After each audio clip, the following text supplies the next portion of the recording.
morning. Today we have two important public debates during the first Environment Council of the Greek Presidency.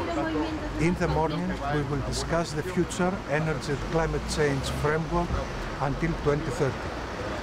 Europe needs to show ambition and determination for a global agreement in the coming few years. It is also important to show clarity and predictability to investors. In the afternoon, we will discuss GMOs. We took the responsibility to discuss, to revive the proposal that gives to member states the right to opt out from GMO cultivation.